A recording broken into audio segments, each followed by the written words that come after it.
यही बात करना चाहूँगा, क्योंकि जब संविधान लिखा गया था तो आरक्षण को एक टेम्पररी बेस पर लाया गया था इस देश में। डॉक्टर भीमराव अंबेडकर जी ने आरक्षण को एक टेम्पररी बेस पर लाया गया था, वो परमानेंट नहीं था।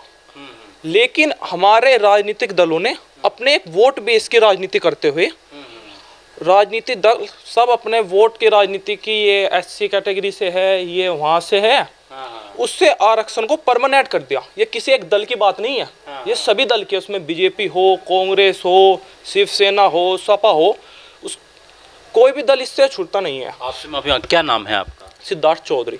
ठीक है। अच्छा, आपका कहने का मतलब ये है कि जो आरक्षण अभी तक दिया जा रहा है भारत में, इसे खत्म कर दिया जाए? आरक्षण को खत्म कर देना चाहिए। अगर आपको आरक्षण देना है तो आप उनको, जैसे यूनिवर्सिटी में एडमिशन हो रहा है, तो आप नंबर के बेस पे एडमिशन आरक्षण मत दो उनको, कि उनके 90% वालों का एडमिशन नहीं होगा और 60 वाला हो जाएगा। ये चीज़ मत करो।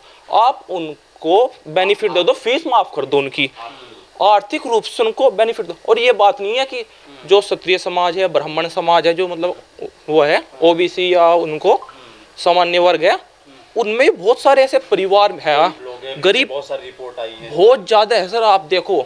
लेकिन आप एक चीज़ बताइए, अभी कुछ दिन पहले एक रिपोर्ट आई थी, हमारे राष्ट्रपति, जो पूर्व राष्ट्रपति थे रामनाथ कोविंद, उनकी लड़की आईएएस बनी को एससी कोटे से। क्या वो गरीब है? क्या उनको आरक्षण की जरूरत थी? इस देश के राष्ट्रपति की लड़की को आरक्षण की जरूरत थी? आप ये बताइए। आप लोग जो इसको इनके माध्यम से देख रहे हो, ये सवाल आपको सरकार से पूछना चाहिए। क्या रामनाथ कोविंद, इस देश के प्रथम नागरिक की लड़की को आरक्षण की आवश्यकता थी? नहीं थी। अच्छा, एक सवाल आपसे मैं कर रहा हूँ कि आरक्षण पर बहुत सारी बातें हुई जब पटेल साहब और अंबेडकर साहब, जब ये संविधान बन रहा था, इस पर ये बात बहुत सारी कही गई कि लोग विरोध करेंगे आरक्षण अगर हटाया जाता है। और अगर अभी भी, जैसे मोदी जी ने बात कही कि आरक्षण एक मोशन दिया गया कि आरक्षण हटाया जाएगा, लेकिन कहीं ना कहीं एक विरोध देखने को मिल रहा था लगातार। लेकिन आप क्या चाहते हैं कि जो सिस्टम है, सिस्टम के तहत आरक्षण मिलना चाहिए, ना कि धर्म के नाम पर? पहले बात मैं एक चीज़ ऐड करना चाहूँगा, ये एक सर, ठीक है, ये जैसे बीजेपी हुई है, सारी पॉलिटिकल पार्टी हुई, ये बोलते हैं कि हमने सनातन धर्म या हिंदू धर्म को हम लोग बांट रहे हैं, जबकि ये पॉलिटिकल पार्टी बांट रही है आरक्षण के नाम पर। क्यों भाई? जाति के हिसाब से आरक्षण क्यों दे रहे हो? आप कहते हो कि जातिगत खत्म कीजिए, कि अपने नाम के आगे चौधरी ना लगाइए, अपने नाम के आगे राणा नहीं लगाइए, राजपूत मत लिखिए, जाट न लिखिए, जो कोई भी समाज है वो मत लिखिए। लेकिन ये पॉलिटिकल पार्टी उनको ना एससी है, ओ आप आरक्षण लीजिए, SC ST एक्ट लगा दीजिए। मैं हूँ, मेरी किसी एससी समाज के लड़के से कुछ बात हुई, बहस हुई, उसने मुझे गाली दी, तो मैं महात्मा गांधी को तो फॉलो नहीं करता, मैं भगत सिंह को फॉलो करता हूँ, मैं उसको उल्टी गाली भी दूंगा और हो सके एक गाल पे मार भी दूँ, तो मेरे पे लग जाएगा SC एक्ट लग जाएगा मेरे पे कि भैया जी आपने तो उसको गाली दी है। जबकि ये नहीं देखा जाएगा पहले किसने गाली दी है। एक बात महाराज जी ने भी बोली थी, योगी महाराज जी, मैं उत्तर प्रदेश से आता हूँ, कि कोई अगर मेरे एक गाल पे थप्पड़ मारेगा तो मैं उसके सामने दूसरा गाल नहीं करूँगा। अगर मैं सक्षम हूँ और मेरे में शक्ति है तो मैं दूसरा तो उसको थप्पड़ फट दे दूंगा। इसमें आपकी बात है, मेरी भी है, ठीक है। अगर हम सक्षम नहीं है, हम कमजोर है, तो हम दूसरा गाल भी आगे कर दे कि भाई मार ले, हाथ जोड़ लेंगे। लेकिन अगर हम सक्षम है तो हम थप्पड़ जरूर मारेंगे उसको। ठीक है सर। अच्छा, जैसे कि आप आरक्षण के बारे में बात कर रहे थे, क्या इसका जो अंतर है, जो आरक्षण की जो बात है, सरकारी जितनी भी वैकेंसी निकल रही है, क्या उस पर असर पड़ रहा है? बहुत ज़्यादा असर पड़ रहा है। आप कोई सी भी सरकारी जॉब उठा के देख लीजिए कि इतना % आरक्षण दिया जाता है। आज देश तरक्की पे क्यों नहीं है? हमारे मोदी जी कहते हैं कि मैं इस देश को नंबर 1 बनाऊंगा, विश्व शक्ति बनाऊंगा। कैसे बनेगा जब 60% नंबर लाने वाला व्यक्ति तो आप इस देश के सबसे ऊपरले पदों पर भेज रहे हो, और जो 90% ला रहा है वे विदेशों में जा रहे हैं। विदेश में क्यों जा रहे हैं बच्चे? आज क्यों जा रहे हैं? ये भाई बैठे हैं, ये भी अभी तैयारी कर रहे हैं कि आइल्स करेंगे बाहर। ये भाई बैठे हैं, ये रितेश राणा भाई, ये इंद्रजीत भाई, ये सब आइल्स की तैयारी कर रहे हैं, बाहर जाना चाहते हैं, आज की तैयारी कर रहे हैं। हाँ जी, राणा जी कुछ कह रहे थे आप? ठाकुर साहब, सॉरी। इसलिए जाना चाह रहे हैं, जो सामान्य वर्ग के युवा हैं उन्हें अधिकार नहीं मिल रहा। आरक्षण के वजह से उन्हें अधिकार नहीं मिल रहा है। वो अगर इतना पढ़े लिखे होने के बाद भी उन्हें नौकरियां से वंचित हैं। जो सामान्य वर्ग है उनके साथ आरक्षण का एक मार है। क्या गरीब वो है जो 1 करोड़ के बंगले में बैठा उसे आरक्षण मिल रहा, और वही क्षत्रिय और ब्राह्मण जो एक छप्पड़ में रह रहा वो अमीर है? हमेशा अगर आरक्षण दिया जाता है तो आर्थिक स्थिति को मापदंड करके तब आरक्षण देना चाहिए सरकार को, और सरकार की जीडीपी तभी बढ़ेगी, युवा प्रेरणा स्रोत तभी अपने सरकार को मानेगी जब आरक्षण इस चीज को हटाया जाएगा। और आरक्षण जिस दिन हट जाएगा उस देश की तरक्की सुनिश्चित है, क्योंकि जो भारतवर्ष है, पहले भी लोग कहते थे सोने की चिड़िया है, आज भी हमारे युवा शक्ति में इतनी सामर्थ्य है कि जो विदेशों में जाके विदेश का ग्रोथ कर सकते हैं, तो क्या उन्हें समानता मिलने के बाद अपने देश का जीडीपी नहीं बढ़ा सकते हैं क्या? मैं छोटी सी बात कहता हूं कि कोई व्यक्ति एससी समाज का है, वो हमारा भाई है सबसे पहले, लेकिन क्या सामान्य वर्ग 80 अंक लाने के बाद भी वो 33 के बराबर बैठना चाहिए या नहीं? इसमें से योग्यता और आरक्षण को एक क्यों रखा गया, ये बनाया गया, अच्छी बात है, मैं भी उनका आदर करता हूँ, सम्मान है, लेकिन इसे टेम्पररी रूप में बनाया गया था, ना कि परमानेंटली। लेकिन अब मैं ठाकुर साहब ये पूछना चाह रहा था कि जो वक्त चल रहा है, क्या आप मानते हैं इस वक्त में सही होगा आरक्षण हटाना? आप कभी भी, आपको ये लगता है क्या कि आपको कौन सा वक्त लगता है आपको? क्या आपको लगता है कि सामान्य वर्ग का तादाद जनसंख्या बढ़ जाएगी? क्योंकि सामान्य वर्ग क्या चाहता है? सामान्य वर्ग चाहता है कि 2 बच्चे, हम 2 हमारे 2, यही तो चाहता है सामान्य वर्ग। जो आदमी पढ़ा लिखा है वो अपना कार्य सुनिश्चित रूप से, सारी चीज सुचारू रूप से, मैं कितने बच्चों को अपना भरण पोषण कर सकता हूं, उसी हिसाब से अपनी जनसंख्या वृद्धि करता है। और आज आरक्षण के नाम पे केवल क्या किया जा रहा है, सामान्य वर्ग को शोषण किया जा रहा है। ये राजनीतिक पार्टियां कर रही हैं, चाहे वो बीजेपी हो, चाहे वो कांग्रेस हो, चाहे बीएसपी हो, चाहे आम आदमी पार्टी हो। योग्यता के आधार पर कोई आरक्षण नहीं है किसी के पास, आर्थिक रूप से कोई आरक्षण नहीं है। वही आदमी जो अरबपति आदमी है उसे भी SC ST कोटे में एक अच्छी नौकरी मिल रही है। गरीब वर्ग को कुछ नहीं है। गरीब मैं ये नहीं कहता हूँ, आर्थिक रूप से अगर सरकार इतने ही अच्छी है, या सरकार चाहे कोई सी भी हो, सरकार की नहीं कोई सी भी हो, अगर आरक्षण किसी को देना है तो उनके आर्थिक पटवारी होते हैं, कानून को होते, तहसीलदार होते हैं, डीएम होते हैं, SDM होते हैं, पर रूप से प्रक्रिया करके उन्हें आरक्षण देनी चाहिए। आज जो हमारा युवा वर्ग है, सामान्य वर्ग है, जो हमारे समाज के बच्चे, मेनली क्या होता है समाज, आज मैं सिर्फ केवल अपनी बात करता हूँ, मैं जिस समाज से आता हूँ, मैं राजपूत समाज से आता हूँ, तो मैं राजपूत हमेशा 36 बिरादरियों की बात करता है, लेकिन 36 बिरादरियों को बात करने के बावजूद मेरे जो भाई हैं, जो युवा हैं, जब उन्हें यहाँ पे आज रोजगार नहीं मिल रहा है, तो जो सक्षम है वो दूसरे देश की तरफ प्रस्थान कर रहे हैं। जो असक्षम है, जो सक्षम नहीं है, वो मजदूरी नहीं कर सकते हैं, इसलिए आज दिन ब दिन वो कमज़ोर होते जा रहे हैं। और इसका जिम्मेदार कोई और नहीं है, वो वोट बैंक लोभी सरकार है, वो कोई सी सरकार हो, चाहे BSP BJP कोई सी सरकार हो। मैं आप ये कहना चाह रहे हैं कि जो युवा हैं, जो तैयारी कर रहे हैं, इस आरक्षण की वजह से जब रोजगार नहीं मिलता है तो विदेशों का रुख करते हैं, सीधी सी बात ये कर। आपसे बात करेंगे, आप IAS की तैयारी कर रहे हैं? IAS की तैयारी कर रहे हैं, मतलब अच्छा, मतलब IELTS की तैयारी कर रहे हैं। अच्छा, सॉरी, क्या नाम है आपका? रितेश पंडीर। अच्छा, विदेश जाने की तैयारी करते हैं, जाहिर सी बात है युवा, वो शक्ति ठाकुर जी ने भी यही बताया है कि जब रोजगार देश में नहीं मिल पा रहा है, आरक्षण की कमी कह ले या किसी भी चीज़ की कह ले, तो क्या लगता है आपको ये सरकार की कमियां हैं?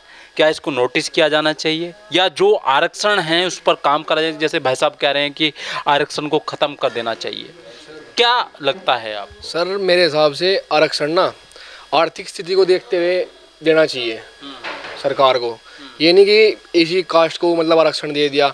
सरकार को आरक्षण आर्थिक स्थिति देख के ना, गरीब किसी भी समाज से हो सकता है, वो ये नहीं कि SC ST में ही गरीब होगा, उसको आर्थिक स्थिति देख के तब आरक्षण देना चाहिए, तब जाके इस देश आगे बढ़ पाएगा। वरना जितना युवा है सामान्य वर्ग का, वो ज़्यादातर या तो बाहर ही जा रहे हैं, कोई मजदूरी करने के लिए तैयार नहीं है, क्योंकि मजदूरी कभी की नहीं, इसलिए सभी बाहर की तरफ रुख कर रहे हैं। वो है सारी बात। अभी क्या पढ़ाई किया आपने? मैं तो अभी BA कर रहा हूँ। BA कर रहे हैं आप, तो आप किस कंट्री में जाना चाह रहे हैं? कि मैं कनाडा के लिए कर रहा हूँ जी। रहने वाले कहाँ से हैं आप? सहारनपुर से रहने वाला हूँ। क्या नाम है आपका? रितेश पुंडेर। अच्छा, जैसे योगी आदित्यनाथ काम कर रहे हैं अभी तक के, तो क्या लगता है आपको, कुछ आपकी नज़र में क्या है, क्या ये इनको सरकार को सोचना चाहिए इस पर? नहीं, योगी सरकार वैसे बहुत कुछ कर रही है युवाओं के लिए, मतलब पर रोज़गार नहीं है ना, मेन बात तो वही है, रोज़गार तो है नहीं। काम मतलब बहुत सरकार गाँव में मतलब शहरों में बहुत अच्छा काम कर रही है, पर रोज़गार नहीं है, इसी कारण युवा। मैं एक सवाल कर रहा हूँ, बीच में रोक रहा हूँ आपको, कैसे कैसे काम होने चाहिए? क्या इलेक्ट्रिसिटी पे काम होना चाहिए, अपना जो इंटरनेट सिस्टम है उस पर काम होना चाहिए, या जगह जगह फैक्ट्रियाँ लगाई जानी चाहिए? किस तरह का काम होना चाहिए? शिक्षा पर काम होना चाहिए? किस तरह का दिमाग में आपका कि हमारे देश में इस तरह का काम होना चाहिए, जब जाकर रोजगार बढ़ेगा?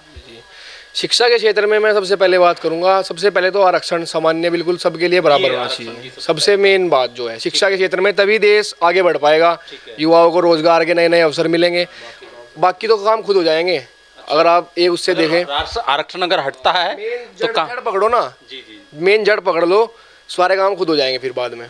अच्छा, एक दूसरा सवाल मेरे दिमाग में चला आरक्षण को लेकर, क्योंकि ज़्यादातर जो सरकार है वो प्राइवेट की तरफ ज़्यादा ध्यान दे रही है।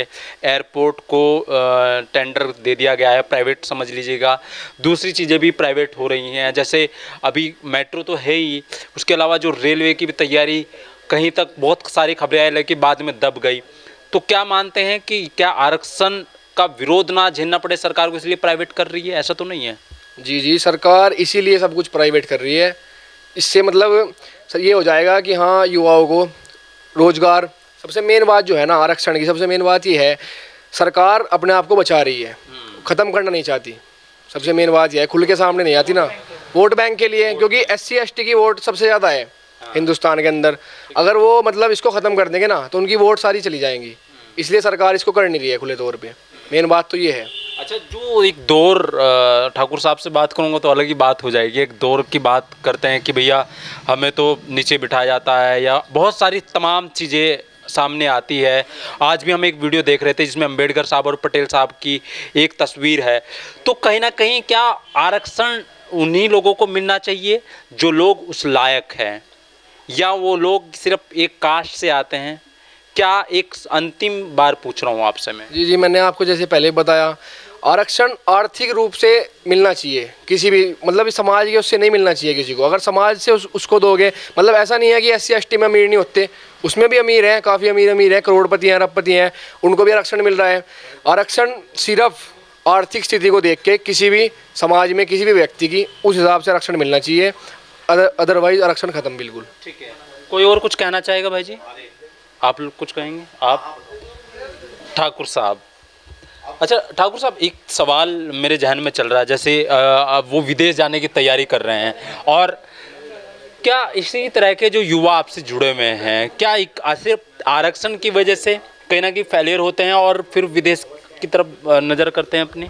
बिल्कुल, आरक्षण की वजह से मेन मोटिव ही है, भारत हमारा जो भी GDP कम हो रहा है, जो पढ़ाई लिखाई, जो अच्छे डॉक्टर इंजीनियर्स नहीं मिल पा रहे हैं, मेनली कारण यही है आरक्षण की वजह से। और रही आपकी बात, अभी आपने मेरे छोटे भाई से ये पूछ रहे थे कि समानता नहीं मिली। समानता किसने ली? आपको SC ST चाहिए, सर्टिफिकेट चाहिए, गवर्नमेंट जॉब चाहिए, समानता भी चाहिए। आपने ये कहा कि मंदिरों में समानता नहीं मिला, ये चीजें केवल बॉलीवुड ने प्रोपोगेंडा किया है कि ये ठाकुर साहब हैं, ये पिक्चर आया, ये पिक्चर की सीन है। हमेशा आप देखोगे बॉलीवुड में केवल पिक्चर बनाया गया है ठाकुरों को, किसी चंदनधारी ने चंदन लगा लिया है वो गुंडा है। और यही उल्टा तमिलनाडु की आप पिक्चर देख लो, केरला की पिक्चर देख लो, वहां क्या होता है, जमींदार ने सारा त्याग दिया। आज वो हमारे जो पूर्वज हैं उनके बारे में दिखाया जाता है। ऐसा नहीं है, कहीं नहीं हुआ। आपने कहीं मंदिर में, आज तक आप भी पैदा हुए हो, बहुत साल हो गए होंगे, आज तक किसी मंदिर में आपने देखा हो, किसी मंदिर में किसी गरीब को रोका गया हो? नहीं। वैष्णो माता आप चले जाओ, बाबा केदार, आप बद्री विशाल, कहीं भी आप जाओ, कहीं लिखा है कि गरीब की एंट्री नहीं है? नहीं, मंदिर तो सबके लिए होता है। एक्चुअली क्या है, ये स्टार्टिंग से ही प्रोपोगेंडा है बॉलीवुड का। ये चीजें बनाई गई है, आज तक किसी ने प्रतिकार नहीं किया है। अब लेकिन ये करणी सेना जो बनाई गई है वो प्रतिकार करे जाएगी। हमेशा राजपूतों ने जो त्याग, जो अपने बलिदान, जो हमारे पूर्वजों ने दिया है, उसे गलत मतलब सही को, जो सही है उसे गलत बता दिया गया। क्यों? अगर कोई एससी वाला है हमारे घर पे, आज भी हमारे आप घर चाहिए, हमारे एससी वाला अगर कोई मेरे घर पे है तो उसका पूरा जिम्मेदारी हमारा परिवार उठाता है। उनकी बिटिया का शादी होगा तो हमारा परिवार कराएगा। सारी चीज़ समानता है, ऐसा कुछ नहीं है। पिक्चरों में ये चीज़ें दिखाई गई है, यही चीज़ युवा देख रही है, इसका प्रतिकार युवा नहीं कर पा रही है। इसका सबसे मेन कारण है वोट बैंक, लोभी और आरक्षण। जब आरक्षण हटेगा तभी उभरते हुए सितारे सामने आएंगे। जो 90% पे हैं वो आके सामने आएंगे आपके पास, जो रिसर्च कर सकते हैं वो आएंगे सामने आपके। नहीं तो आप सोच के बताइए, आप पत्रकार हो, अगर आपको बोलना ना आए तो आप पत्रकार हो? नहीं हो ना। तो हमारा जो युवा है पीछे क्यों जा रहा है, इसका कारण ही आरक्षण है। और जिसके लिए अब जो राजपूत, श्री राजपूत करणी सेना बनाया गया है, करणी सेना के माध्यम से हम इसके लिए भी एक अभियान चलाया जाएगा, जागरूक अभियान। जो पढ़े लिखे अच्छे आरक्षित लोग हैं वो ये नहीं कभी चाहते, क्योंकि वो सामर्थ्य हैं, वो आरक्षण नहीं चाहते। जो लोग सक्षम हैं, पढ़े लिखे हैं, वो आरक्षण नहीं चाहते। कमजोर लोग आरक्षण चाहते हैं। आज तक आप बताइए किसी राजपूत ने कहा हो कि हमें आरक्षण चाहिए? किसी ने नहीं मांगा होगा। अच्छा, एक सवाल और करना चाह रहा था आप लोगों से मैं। जैसे दिल्ली में अरविंद केजरीवाल की सरकार है, ठाकुर साहब, और बहुत सारी चीज़ फ्री दी जाती है, क्या आप बोलना चाहेंगे उस पर? आपसे पूछ लेते हैं, क्या मतलब वो बेहतर सरकार है कि वो जिस तरह की मुफ्त की स्कीमें देते हैं? जैसे वो आरक्षण वाली बात पे ही मैंने सवाल कर लिया। मेरे मन में सवाल चल ही रहा था। जी। सही है, आपने पूछ लिया। फ्री इस देश में दो ही चीज़ होनी चाहिए, एजुकेशन और हेल्थ केयर। उससे अलग कुछ भी फ्री नहीं होना चाहिए। ठीक है। कुछ भी फ्री नहीं होना चाहिए। एजुकेशन फ्री कीजिए आप। हम आज जाते हैं, आप किसी भी प्राइवेट यूनिवर्सिटी में चले जाइए, फीस भारी भरकम फीस है, वो फ्री होना चाहिए, जिससे हर माँ बाप अपने बच्चों को पढ़ा सके और एक सक्षम बना सके कि इस देश की जीडीपी में अपना योगदान दे। दूसरी चीज़ हेल्थ केयर। कब हमें बीमारी हो जाए किसी को नहीं पता, कब कौन बीमार हो जाए, वो फ्री इलाज होना चाहिए। ये दो चीज़ें इस देश में फ्री होनी चाहिए। बाकी जो 60,000 70,000 रुपये मंथली कमा रहे हैं दिल्ली में बहुत लोग, उनका इलेक्ट्रिसिटी बिल माफ़ करना मेरे लिए कोई समझदारी की बात नहीं है किसी के लिए। उससे अच्छा है वो आप दिल्ली के रोड व्यवस्था या और चीज़ों में लगाए, दिल्ली को एक बेहतर सिटी बनाए। मेरा मानना ये है कि मेट्रो के महिलाओं के लिए मेट्रो फ्री कर दी, आना जाना, ये कोई बात नहीं है। आप उनको किसी और वे में दिल्ली की जनता को बेनिफिट दीजिए। अब जैसे केजरीवाल जी गुजरात जा रहे हैं, वादा कर रहे हैं कि मैं ये फ्री कर दूँगा, मैं ये फ्री कर दूँगा। इतना पैसा लाएंगे कहाँ से आप? सब कुछ तो आप फ्री कर देंगे। इस चीज़ में पिस्ता कौन है? जो अमीर है वो, उसको टेंशन नहीं, वो मजे में है। जो गरीब है उसको सबको सारा बेनिफिट मिल रहा है, लेकिन जो मिडल मैन है ना, वो इस चीज़ में पिसता है। वो बेचारा इतना चीज़ें देता है, इनकम पैसे कमाता है, उसमें से सरकार को टैक्स देता है, कहीं कुछ देता है, और उसको कोई बेनिफिट नहीं मिलता किसी भी सरकार में आज तक। जो आम आदमी है, जो मिडल मैन है, उसको कहीं कोई बेनिफिट नहीं मिला। वो हमेशा पिसता है, किसी भी सरकार हो। एक सरकार की बात नहीं है, उसके बारे में कोई नहीं सोचता कि ये गरीब है, ठीक है, इनके बारे में सोचते हैं। अमीरों का क्या है, उनका तो एक अलग है। लेकिन जो आम आदमी है, जो कॉमन मैन है, मिडिल आदमी है, उसके बारे में कोई सरकार कोई बात नहीं करना चाहता। वो हमेशा पिसता है। इसलिए इस देश में दो ही चीज़ फ्री होनी चाहिए, मेरा मानना तो ये है। शिक्षा और मेडिकल की बात ही कर रहे हैं। ये वीडियो काफ़ी लंबा हो गया है, और हमारे जो भाई साहब हैं वैसे तो पत्रकार हैं और अच्छी पत्रकारिता करते हैं। बॉबी राणा जी मेरे कैमरे पर है, और ये तमाम सारी बातचीत हमने इसलिए किया है क्योंकि एक तो गुजरात में चुनाव हैं, और दूसरा ये है, ये मुद्दा लगातार बीच बीच में कई बार उठा भी है, जो भाई साहब ने जिक्र किया जिस मुद्दे का। और दूसरी चीज़ ये है कि करणी सेना से लोग जुड़े हुए हैं, ये लोग